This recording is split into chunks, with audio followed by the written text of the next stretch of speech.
always think it's helpful to have a little bit of context around where the teachings come from, and so I'm going to give a little background and then we'll dive into it a little bit more. And if we have time at the end, one of the things that I just really love about being in this seat is that one, I get to hang out with a bunch of cool people who are also really dedicated to this practice and who have an interest in the practice. But also because I'm always really curious about what you think about it, your experiences. So hopefully we'll have some time to dissect this a little bit more and just hear your responses, reactions, experiences with this particular subject. So when the Buddha became enlightened, the first talk that he gave was on the Four Noble Truths. How many of you all have heard about the Four Noble Truths? Even just heard it, whether you know something about it or not? Okay. So the Four Noble Truths is a real kind of foundational teaching in the Dharma. And the first part, the first noble truth, is that life contains suffering. A lot of times it has been translated, I've heard it as life is suffering, but actually, as they've looked at the translations, life contains suffering. How many of you all find this to be true in your life? Understand life contains some suffering? Okay, we're in the right place then. This is the thing that motivated me to practice. I had a friend who was killed, and I didn't want to live and I didn't want to die, and I felt like I was in this in-between hell realm, and my heart hurt and I didn't know what to do. And so, I remembered from being a teenager, my parents had actually taken me up to Spirit Rock, trying to, they're very sweet people. I struggled as a teenager, to put it lightly, and I think they were like, let's see if this works. And so it did, but it had a delay of like 3 to 5 years. And so I remembered the practice, and I remembered the teacher being grounded and not fake and happy. She could say, life contains suffering, and she could still seem that it didn't kind of take the wind out of her. It didn't make her a dark, hateful person. And I remembered that many years later when I was dealing with all of this sadness for my friend being killed. So first noble truth is that life contains suffering. And the second noble truth is that there are causes and reasons behind the suffering. And the third noble truth is that the end of suffering exists, so that freedom is possible. And the fourth noble truth is the Eightfold Path. So you'll notice I'm going to share with you a lot of numbers and lists, and this is because the teachings of the Buddha were passed on as an oral tradition. And so if they forgot one of them, they knew that they were missing something, and they needed to try to remember or find someone else who remembered what the fifth one of the eighth list on the second shelf. You get the picture. So the Eightfold Path is the fourth noble truth, and this is the path to freedom. And it's really, I'm all about the rubber hits the road Dharma practice. I care very much to know, how does this affect my life, create freedom, decrease suffering? So I love the Eightfold Path, because he's like, look, so if you want more freedom, this is the way to create more freedom in your life. And so he goes through all of these different ways to cultivate freedom in our life. And so the one we're going to talk about tonight is wise action. Ready for another list? So wise action, under wise action, there is actually something called the 5 precepts. And the 5 precepts are kind of like the layperson's guide to wise action. And we're going to dive into that. But I always feel like it's helpful to define its opposite, because unwise action actually tends to be the thing most of us are proficient in. For some of us, it's how we arrived in this seat. And so when the Buddha talks about unwise action, he talks about action that is grounded in greed, right? That's like sort of the grasping and wanting for more, hatred or aversion, the pushing away, and delusion, which is kind of like this thinking that is like not actually clearly connected to reality. It's a sort of a misperception of what's happening. And, it's interesting because I think when I look at unwise action, one of the things that feels very clear to me is so much of our unwise action is actually born out of kind of a misunderstanding. We're suffering. We don't want to suffer anymore. Of course. Who wants to suffer? It is not fun to suffer. And so in order to sort of alleviate this suffering, we reach for something that maybe momentarily will create some freedom, some cessation of suffering. But, say it again? Relief, that's right. So what happens is that in that moment or in that hour or in that 2 hours or whatever it is, we have relief from this suffering. But it's like I tell my high school students, you might go and you might spend, $20, get yourself some weed, roll a blunt, smoke it, or drink something. But, like 5 hours later, you're down $20, you're really hungry, and nothing has changed about reality, right? And so we get a little bit on like these hamster wheels. It's like, no, cool, I'm gonna stop suffering. And we just kind of continue to run in the same place. Tara Brach calls it false refuge, because on some level it does, at least in the moment, create some refuge from our suffering. So the instinct towards it is very understandable, but it doesn't actually create anything that's lasting. And, for me, I was a very anxious child. I kind of like constantly had, and still do to some extent, this like incredible self-critic. And one of the only things that would turn that off was alcohol. So I was like, this is great. I think I have found the thing. In fact, I remember being drunk and being like, I wish I could feel like this forever. Because it was sweet relief for me. Like, I was suffering under a, tyrannical ruler in my brain. I was uncomfortable almost all the time. And I was able to catch a little bit of a break when I was drinking. Except for what happens with most false refuges is not only do we sort of begin to realize that they don't create anything that's long-lasting or really healthy or positive in our lives, is that especially for some of us, it actually ends up like our seeking of relief creates more suffering in the end. And we seek it to such an extent that it begins to really harm ourselves and other people, thus creating more suffering, and it just kind of compounds on top of each other. So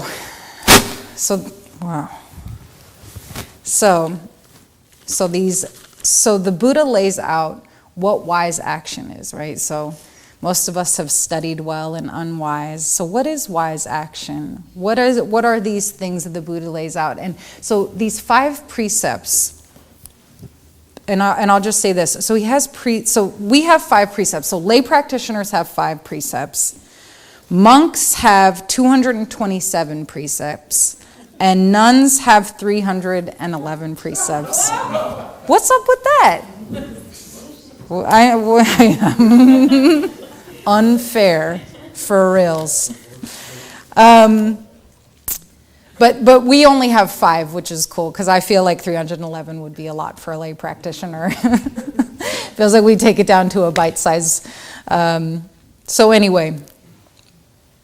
So these 5 precepts. So one of the precepts is actually the precept to abstain from intoxicants causing heedlessness. Now, most of these precepts can be taken on what I like to be called, I call like a grayscale, right? Like, so for some people, when they hear, I undertake the precept to abstain from intoxicants causing heedlessness, they focus on the causing heedlessness part. You know, some people can have a glass of wine with dinner. It doesn't wreak havoc in their life. I tried to do that. I tried to sort of moderate. It didn't work for me. I spent a lot of time trying to control what wasn't controllable. So for me, when I look at my grayscale is all the way over on this side. I am sober. I do not take intoxicants like at all. At least drugs and alcohol. I guess you could call coffee and whatever. Anyway, so I don't drink and I don't do drugs. And so for me, that was where that landed on the grayscale. The other ones are abstaining from destroying of life. So for some people, it's just like, I'm not going to murder anybody. And for other people, they're vegetarians or vegans. I remember being at Spirit Rock and this woman had an ant invasion. And she was like, how do I get rid of the ants without killing them? Because like that's the level that she had taken this precept. The third one is abstaining from taking that which is not given. So, you know, in a general sense, it's like no stealing, no bank robbery. But, you know, for me, when I was beginning to practice, I was using my sister's shampoo. She was my roommate at the time, and, you know, like she had this really nice conditioner. And I loved this conditioner, and it was expensive conditioner, and I loved how it made my hair look, and I was like, she won't notice. But I was taking it, I mean, I could have asked her, which would have been easy, and then we could have, you know, but I didn't ask her. I wasn't asking her, I was just using it. And so for me, as I began to practice, it was like I sort of started getting kind of tuned up a little bit, like, oh, okay, well, where am I on this, and where do I want to be on this scale? The next one is the precept to abstain from harmful sexuality.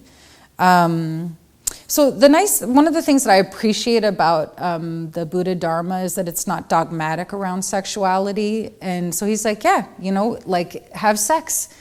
Just don't be harmful about it. You know, no raping people.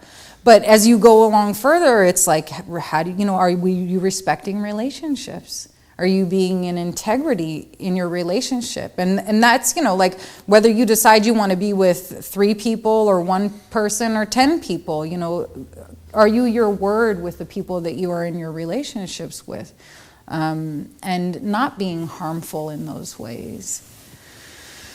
And the 5th one is the precept to abstain from false speech and lying. So, you know, like there can be rigorous honesty, you know, not being mean or harmful with our speech, having the courage to tell the truth.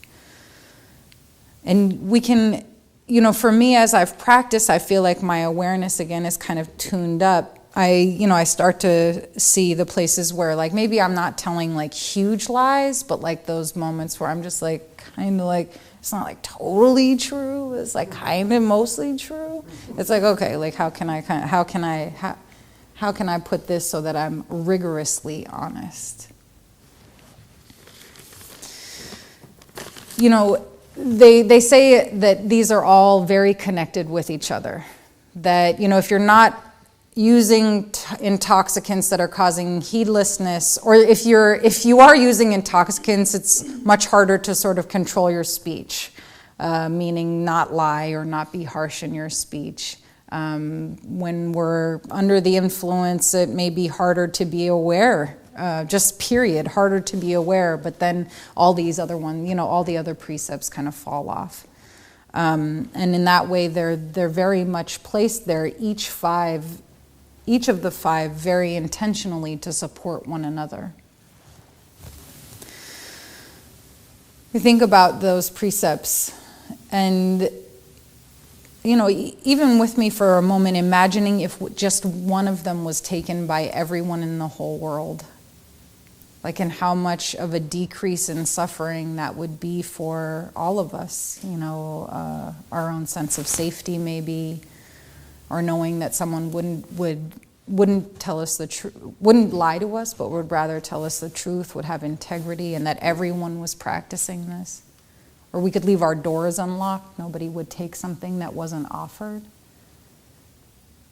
The amount of goodness that could create is pretty profound, even though maybe in the list it doesn't sound like a big deal, or at least maybe to me, like, oh yeah, no, I'll refrain from, not lying. I'll refrain from lying. Yes, I am. I'll refrain from not lying. Anyway, I'll tell the truth. If everybody was telling the truth, like, this could be huge. And it does create less suffering. We can think about it on the wide scale, but even in our own lives, if we're not lying, then we're not having to cover our tracks, not only for ourselves, but for those in our lives too. So, I got sober through AA, and one of the things that they say in AA is that esteemable actions create esteem, or create goodness, have us feeling good. And I just have to say that in my experience, as my practice has matured over the years, I've moved the levels of the grayscale to be more rigorous. And it does actually feel really good. At my house, when I was living over in Oakland, I was the spider catch and release. So if someone had a spider in their room, they would call me and I would catch the spider and take it outside. And the mindfulness practice has kind of tuned me into how does it feel? So like a little metta as I all right, little guy, go forward, eat bugs. I could start feeling that it actually felt really good. Like, for example, Whole Foods. Like, I walk by the olive bar. This is a big deal. I don't take olives that are not offered to me at Whole Foods or the candy bin. And I used to really grub. I would just but I walk by that place now, and I do feel better about myself, and it seems a little silly, and it seems a little small, but it feels really good.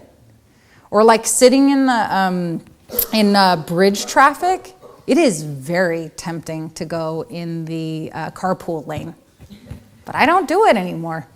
If I don't have a carpool, I'm staying in the traffic, and it sucks, but there's something about the esteem that you get by acting in integrity with your beliefs. And you can't kind of create that in any other way than by doing that, than by acting in that integrity.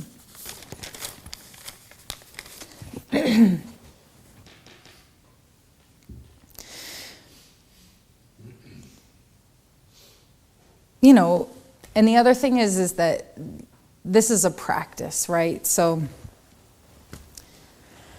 these 5 precepts, just like the rest of the teachings, are a practice.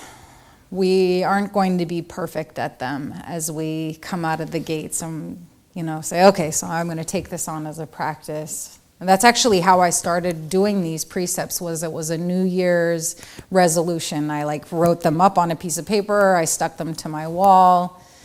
And so, however many years later, probably now it's 10 years later that I've undertaken these as a practice in my life. And it's a practice. I have to think about, it's more in my head. It's more of a conscious practice. But I walked out of IKEA and they forgot to charge me for the $700 bookcase that was on the lower part of my my cart. And I had to turn that thing back around, but don't think I didn't think about walking away. $700 free dollars from IKEA. It's fuck them in. You know what I mean? They're not going to miss it, $700, but it's about me. It's not about them. How am I going to feel about myself? Or, like, it gets really subtle, right? Like, I'm like, okay, well, why is, my speech and everything like that. But, like, it actually feels really shitty to, like, have a night of, I do this, this is one of my edges. Like, I watch TV and, like, I yell at the characters. I'm like, what the fuck is the matter with you? And, like, I'm really kind of mean to the characters. And, like, whatever. I guess, like, on some level, it's like, well, it's not hurting anybody. But it's actually, like, what is it cultivating in me? Like, I'm saying those words. And it's really, really subtle. You don't have to start out there. But, like, for me, at this point, I'm like, that actually kind of makes me feel shitty to be, like, cultivating that badness about somebody. Like, I have enough practice with, like, kind of having a harsh, judgmental mind. Like, what about actually cultivating some goodness? So when I think about this kind of stuff, and I think about the 5 precepts, and I think about the things that have helped me be successful in being in the practice, one of the things that's been the most successful for me is actually having people to check in about it with. Like in AA, they have sponsorship and stuff like that. Like the Buddha actually, there was this conversation between the Buddha and one of his, I think it was like his favorite disciple, Ananda. And, Ananda is supposed to have said, the Sangha, which is the community, is an important part of the spiritual life. And the Buddha said, no, man.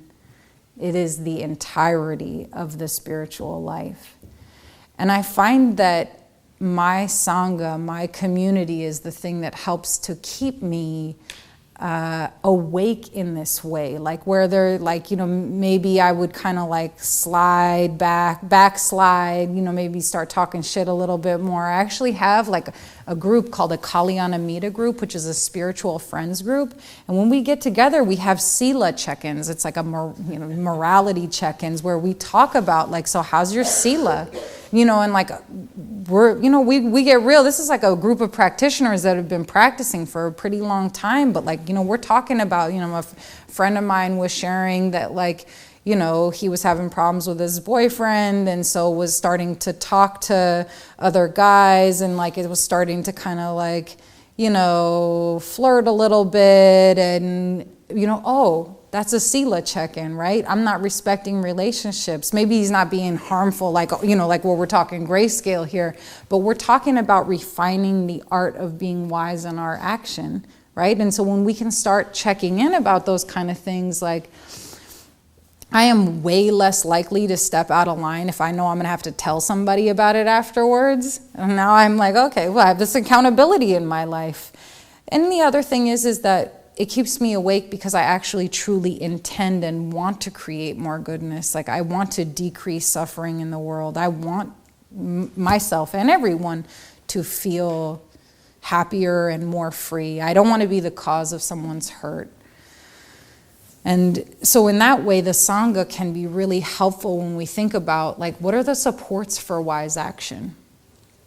Another piece that I think is really helpful for supporting wise action, like whether it is through the 5 precepts or not, is this piece about interest and investigation. I think a lot of times when we start to take on a new practice, we can be very black and white about it. I know I can. Like it's like either I'm doing it or I'm not doing it. Like either I'm getting an A or I'm failing. And when we can watch how we're being around the precepts or a particular action, we're much more, when we can bring that interest and curiosity, we're actually much more capable of gathering insight from even our bad or, bad behavior or a misstep. And as soon as we're sort of like bad for misstepping, a lot of times what will happen is that the shame kind of takes over, we're in overwhelm, and then we can't even look at it. But if we can take sort of like this kind curiosity of like, what happened there?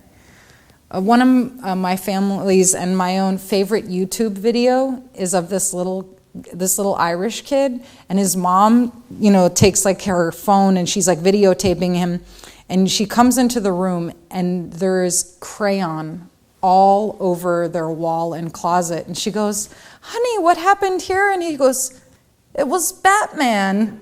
And she's like, Batman? And he was like, yeah, Batman did this. Oh, and it's very clear that Batman did not actually color all over the closet and walls.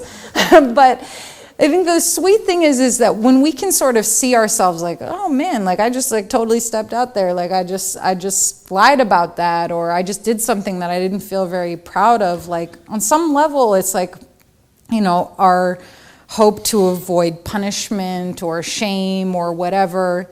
And if we can see ourselves with that type of compassion and kindness, like, oh, right, like I didn't want to be hurt, or I didn't want to be in trouble, and we can investigate with that kind of kindness that we would when a little guy says that Batman drew all over the wall. It's like, hey, little guy, I know that Batman didn't draw all over the wall. Come, let's talk about this. Let's clean this up together. And that kind of like tenderness that we might have with our, a little kid or our little selves, like, okay, let's do this together. Let's clean this up. There's a way that when we can approach and open that kind of like relationship, we're actually far less likely to offend again in the same way, because we haven't sort of like exiled ourselves to some kind of deserted island, because we've been able to engage, we've been able to see, we've been able to notice what was the thing that had me step out in this way, and how can I attend to that instead of in this false refuge or in this unwise action. How can I attend to this so that I can actually live closer and in alignment with what my actual hope is? And I guess the final piece that I'll say is this, that our intention, like whatever your intentions for the new year or for yourself, or whatever our intentions are, can be very strong. And we want to be able to stay with it as we're in this learning process. So there's this analogy that I like to use, which is that like when babies are learning how to walk, oftentimes like they'll stand up, they'll take a step, and then they'll fall down. And then they'll stand up, they take another step, and then they fall down. And it's very similar for us, this process of learning, which is that we can have this like intention to walk, or this intention to sort of live in alignment with the 5 precepts or whatever, and we will fall down. That's actually part of the process. But at no point, is a little baby like, fuck this walking shit, like I wasn't cut out for it. You know what I mean? Like, it's like, no, actually, bro, like you falling down, like that's part of it. And it's very similar with like meditation and, living in alignment with what our beliefs are. It's like we are going to fall down because it's part of the learning process. Like it's actually a built-in part. And we don't learn unless we fall down, because then we don't see what the pitfalls are. And the practice of mindfulness and investigation actually assists us in being able to learn like, oh, what happened there, and how can I stand back up again? And it's when we're intending in the direction of wisdom, and we're intending in the direction of decreasing suffering and increasing liberation and increasing freedom, like you're not just doing it for yourself anymore. Like every time we stand back up again, we benefit everyone who we're interacting with and also ourselves. So it's like if on a certain day you feel like you're getting, you've fallen down and you can't get back up again, like look around, like we are all counting on each other to show up again and again, to continue to stand back up, to take another step, because this is the world that we want to live in. This is the world I want to live in. And I think, when we show up at places like this, it sort of shows our intention to live in this way that creates greater freedom for ourselves and others.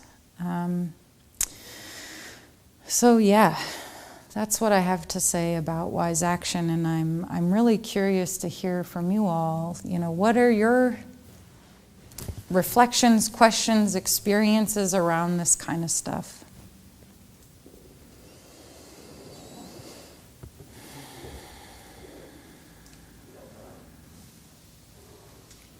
Please. In the last several months, I started taking the precepts on a daily basis in my practice. I was reminded of them in the spring, and I mean, it's something that I've been aware of for years and years and years, and there's a period of time that I was really struggling in my practice. Because I'm a drug addict and I was still drinking and using during that period, and it was like, I had all these teachers telling me, well, you can do this stuff all you want, but until you take that fifth precept, you're not getting anywhere, bro. Right.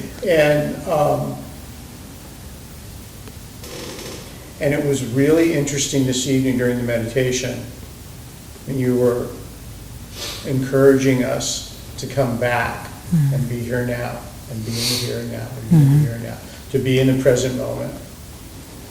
It reminded me of those days of struggling to practice and be in the present moment in all kinds of really rarefied mind states that were interfering with my capacity to do that, or that were deluding me into thinking that I was. Right. And to be sitting in a room with a bunch of people and to actually hear someone encouraging us to do that, encouraging me to do that, it's really, really precious. So thank you for that. Thanks, Jimmy. And I really feel, I was very happy to have that experience this evening, and remembering all of that. And over the years that I've been practicing and actually practicing that fifth precept, all the other four, so as you suggested before, they're all so much easier. So much easier, to be honest. It's so much easier to be gentle and kind in my speech as well. It's so much easier to be wise and unselfish in my sexuality. It's so much easier to not engage in harming other beings, and to not engage in violence towards others or towards myself. But just in general, it's like sort of this easier deal. And for me, the barometer is when I'm driving. And it's gotten better and better and better over the years. I don't scream out the window and I don't stop the car and get out. And I usually, now it's gotten to the point where I just find myself going, asshole. Well, what an improvement. It's a real improvement. But that's bad enough. And I've been starting to feel bad about that. Just like, come on, Jimmy, what are you doing? He's just another guy driving down the road, or she's just trying to get to work. Or, she's got her kids, or there's this, or there, whatever. And it's sort of like, understanding that there's other people in the world. And the driving is sort of an analogy. I mean, it's literally true. Sure. It's also an analogy for the rest of what goes on in my life with the people that I deal with on a daily basis, the people that I love, the people that I'm close to. And being honest without being merely frank and blunt can be a challenge. Being honest and feeling the risk of a relationship, they're going to get pissed off if I say this, or hurt them, but it's really important. That can be a challenge. I got some good cream rinse right now, though. that was actually gifted to me. I didn't buy it, but it was actually gifted. Your hair looks great. Yeah. Yeah. But it's more for my scalp. Oh, okay. But anyway, I really appreciate you being here tonight, Devon. Thanks, Jimmy. It helped me remember that, yeah, this is really a day-to-day deal. Yeah. You know, it's in our lives. And that's why we're doing it. That's right. That's why I'm doing it. So my life is easier. Yeah. Thank you. Thank you. Thanks. Please, in the back. Yeah, I really appreciate the emphasis that you put on kind of like a subjective feeling of doing good, and more than I think I come from a situation where I was hanging out with a lot of people who were actually like really intelligent, but were able to sort of like think themselves out of the rules in some sense, just doing the sort of things that they were interested in, and like really like smart people, but like fundamentally pretty miserable people. And yeah, I think that that's like a big part that gets lost in that. Is just that I mean, it's like in some sense the rules can come off as like pretty simple and trite. Right. But like, yeah, it feels better to do it, and there's nothing that's the best argument for it. I think. That's my point. So yeah, I appreciate you really like making that kind of one of the main putting the emphasis on it. Thank you. Thanks. Please. Oh yeah, I was kind of thinking the same thing where you're saying it's easier to keep it. Yeah, I try to have more integrity, I guess, lately, and come to it trying to feel less pain or feel better, or just okay, here's my latest scam to be happy or whatever, and then really seeing like, oh, it's not just some bullshit. It actually works. And Right. it's easier. Like if I'm weaving through traffic trying to find some shortcuts and bullshitting, talking on my phone while I fill coffee, like it's a lot of work. That's where my attention goes. And Right. if I'm that miserable sitting in my car going through traffic, maybe I should change things around where I'm not doing that anymore. Maybe that's a reasonable way to feel. If I'm stealing olives from Whole Foods, like buy them or get my levels checked out or something. Yeah. It's interesting. As you were talking, I was thinking about, one of the Buddhist teachings that really appealed to me in the beginning was that come see for yourself. And that sort of experiment of like, all right, like I'll try this integrity, and then actually having the experience of feeling better, like that's like the direct contact with like what the Buddha taught, like that is rubber hits the road, like, oh snaps, like I actually feel differently. And I think that that's like the best way to practice with any of this. Like, well, fuck it, I'll try it on, see how it works. And then we do, and at least for the most part, my experience has been that it does create more freedom.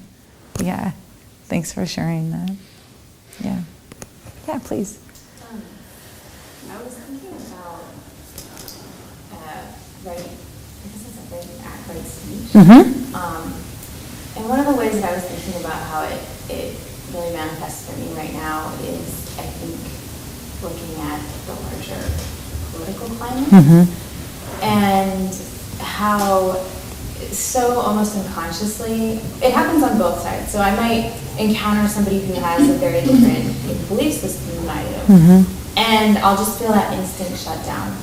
And in my head, it's like, all of these like angry thoughts, like you're dumb, whatever, all of that, and it feels gross, it doesn't feel good because it's not opening to any possibility for dialogue. And I also notice that if that person is also having that experience, it's like the conversation is doomed before it ever begins. Right. It's just never going to happen. Yeah.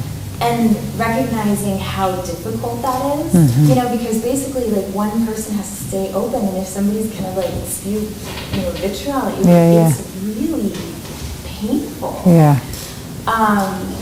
And I was also thinking about how that exists even with people like who have very similar beliefs to me. So like where like there might be this, I mean, it sounds kind of grade school, but you know, like we're making fun of people. Sure. being Yeah. Different. I get it. And it's kind of like when I think about like, you know, like people who take the Bodhisattva vow are like, have to be just like the bravest people ever. Because to have to deal with both and not making anybody an enemy. Yeah. So as I was reflecting, you know, about that, I was really thinking about, you know, these precepts and how you were saying there's a lot of gray area, and you start where you start, and the rubber hits the road, and maybe today you can't do it, you know, because you're tired and you're hungry. Right. You slept well, you've eaten, somebody just, you know, gave you a gift, and so you're like, I can handle it. And I think that was a really good reminder, because there are a lot of situations I walk in, and maybe you could talk about this too, like, I often feel that when I come into situations where I just, like, I come up against my edge, my wall, that there's so much shame following that. Just like wall of shame, and I can't dig myself out of it. And sometimes it's a short period of time, sometimes it's, you know, mulling in my head for days or weeks or months. Yeah. And it's not helpful. So, do you have anything to Yes, I do. And I will answer that. But I also know that it is 9:01, so maybe if you have a few minutes afterwards. Yeah. So we'll close out now. And just to say, you know, if you find yourself interested in Eightfold Paths type stuff, myself and Enrique Collazo are going to be teaching a 8-week course during the summer, actually, focused on the Eightfold Path and sort of how to live the Eightfold Path. So I'll put it like a plug out 6 months before it actually begins. It's not even January yet, but anyway, just put that. Is that going to be in this room? This will be in this room on Sundays, yeah. Not on Mondays, on Sundays. Did you want to say something? Okay, yeah. Quick announcements. Please. New Year's Eve, we will be here from about 7:30 till 10 with Vinny doing intention setting ceremony. So it ties in with what we've been talking about tonight. We have a bunch of stuff starting up next month. Rather than try to give you all the rundown, stop by the desk there. We've got flyers.